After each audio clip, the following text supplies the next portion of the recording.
Most fights happen when one person does something that the other wasn't expecting. But it can be the other way around as well when one person fails to do something that the other was relying on. In all relationships, you can resolve a lot of these conflicts before they happen if you set the proper expectations at the start. Each person would then know what is expected of them and what they can expect from others as well. And the same goes for work relationships. Today, let's talk about setting expectations properly at work. Most businesses do this by creating a code of discipline. And this is exactly what our reader, si Ellie, is going through when he asked, Attorney, what are the things that would guide us when establishing a code of discipline, both for startups and for companies with existing codes? Today, we'll share some thoughts that would make the creation and implementation of a code of discipline easier. So stay tuned.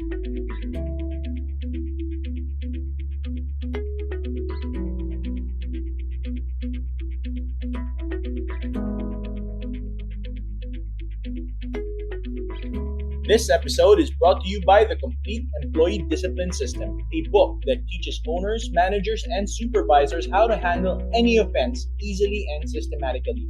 It provides step-by-step procedures from incident reports all the way to the clearance process.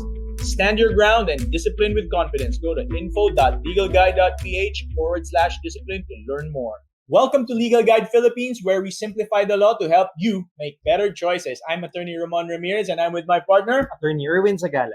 So, today we're talking about Code of Discipline. Attorney Erwin, I think this can also be called Code of Conduct, pwede, or Company Manual, Operational Manual, or even Handbook. Tama ba? Yes. Yeah, so, but I think it all points to the same thing. Yes, it does. All of those terms, they point to a collection of rules, systems, and guidelines that guide the way employees should behave at work. So I want to share 3 things that people should know about it, especially if you're in the middle of drafting it or implementing it. Okay, great, exciting. So first point is it required? Now, Attorney Ramon, a lot of people get confused na thinking, naku, if we don't have a company handbook or manual, we might be in violation of the law. Let me clear that up right now. It's not a requirement. So don't panic.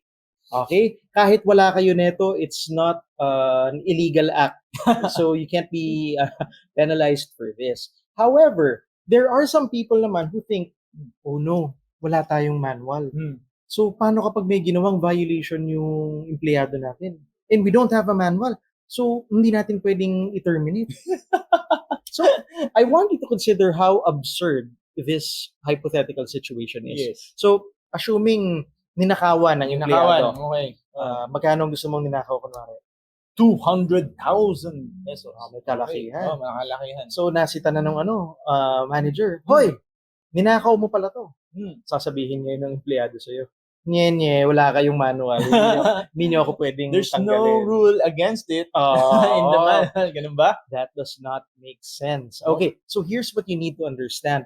Even if you don't have a manual, there is a safety net. What's the word? Safety net. Sir. There is a safety net Alright. that keeps you safe from big offenses.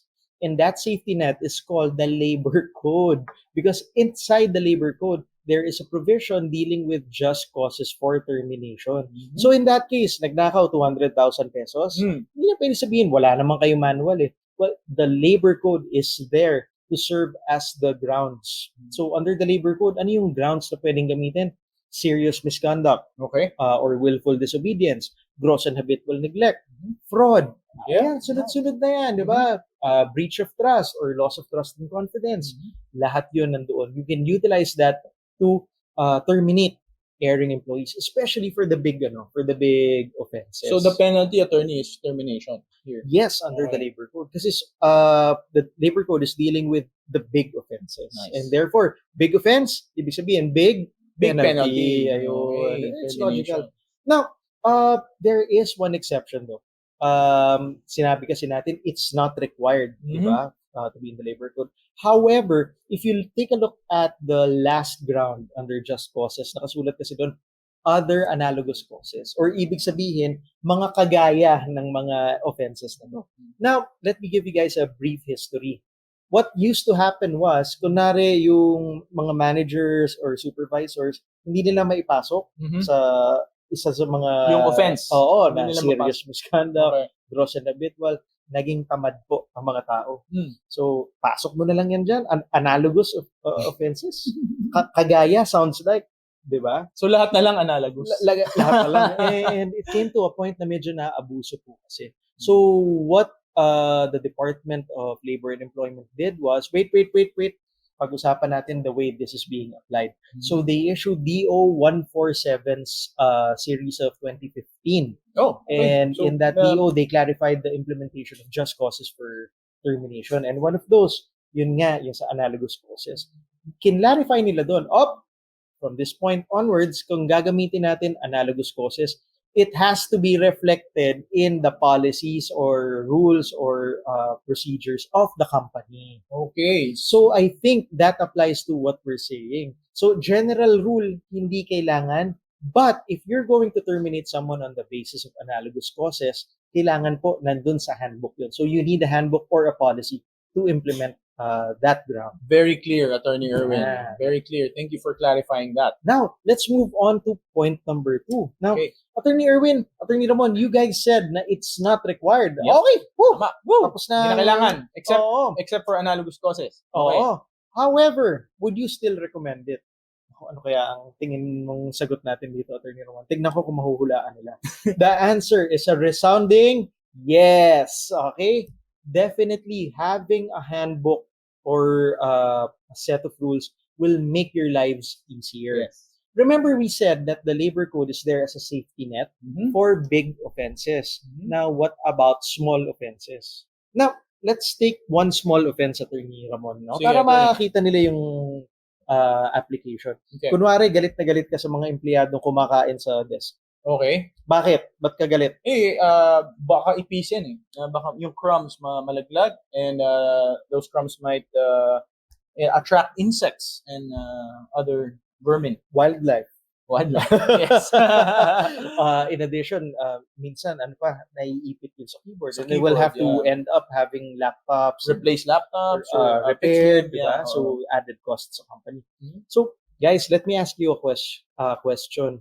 Yung prohibition against eating at your work desk, sa anong provision po sa labor code mahahanap yan?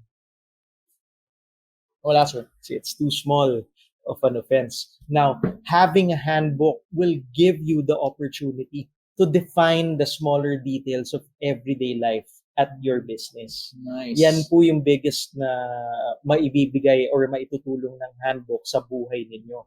Because there, you will be able to set expectations for the smaller things. What are some other things na pwedeng lumabas doon? For instance, anong oras ka ba dapat pumasok? Okay. Diba? Wala sa labor code yan, attorney.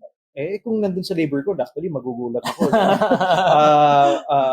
Ano yung dapat na tamang pagsuot ng uniform? Right. Ano kasama sa uniform? Maybe even wear your ID placement? That could be. Oo. Ano yung mga benefits? O ano ang pwede mong kainin sa cafeteria? O ilang leaves ang pwede mong gawin na VLSL? By the way, wala yun sa labor code because the labor code deals with SIL. But VLSL, that's defined by the companies themselves. And usually, the rightful place for that is the code of conduct or handbook.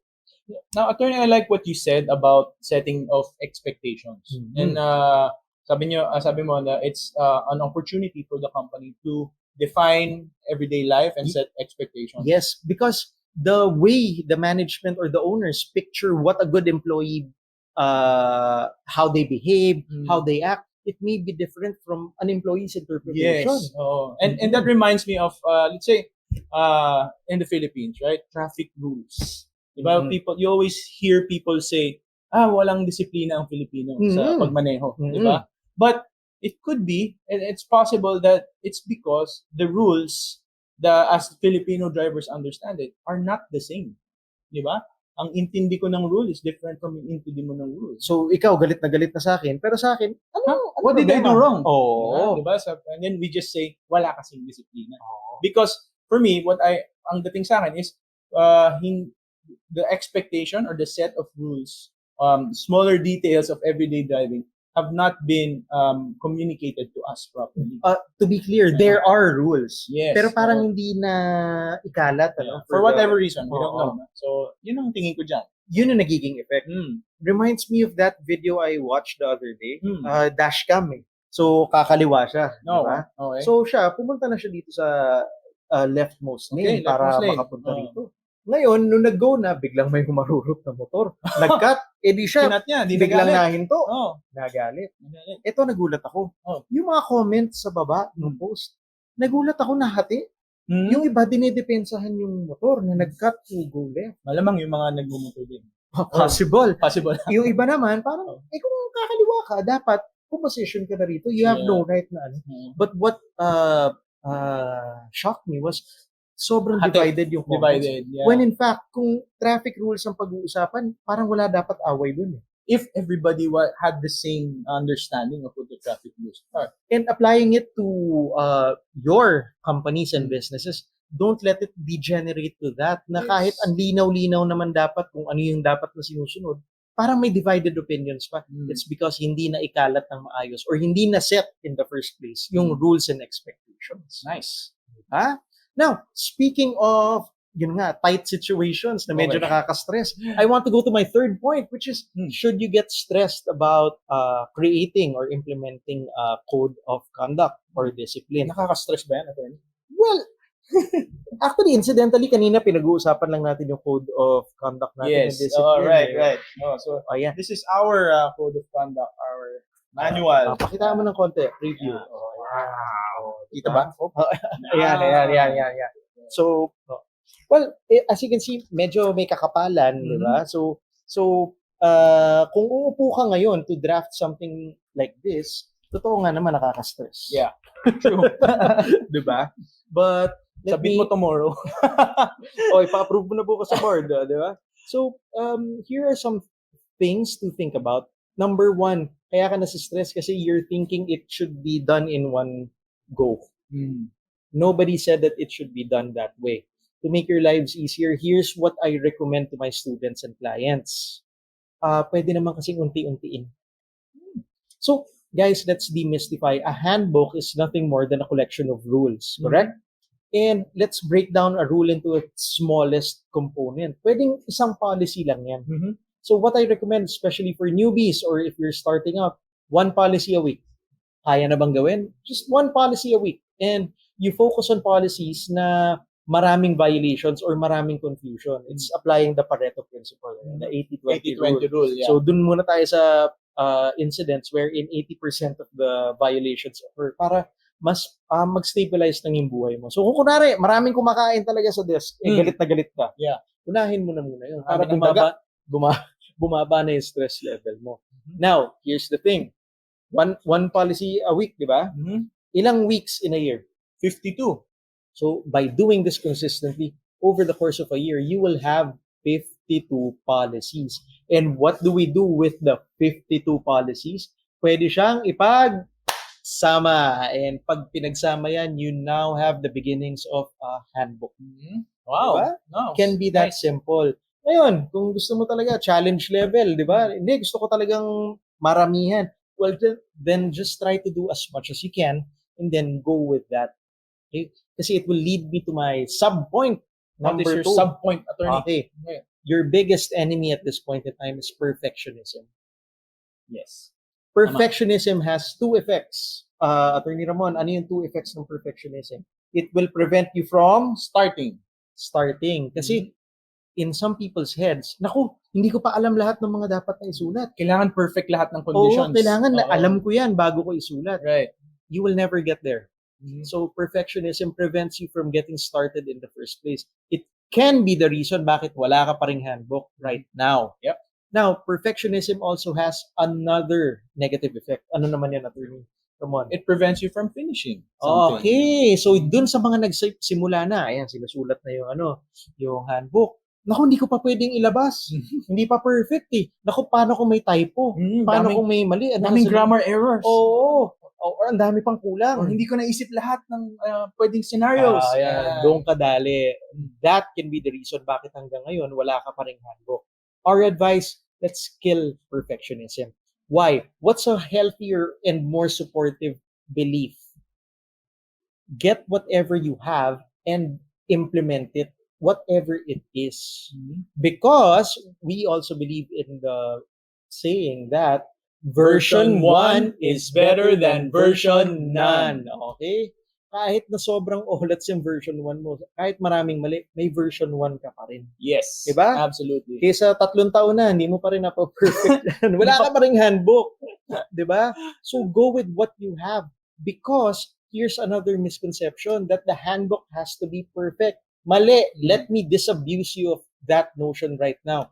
The proper way of thinking about the handbook is it's supposed to be a living document. A what? A living document. Buhay, nagbabago, nag-grow. It's a living document.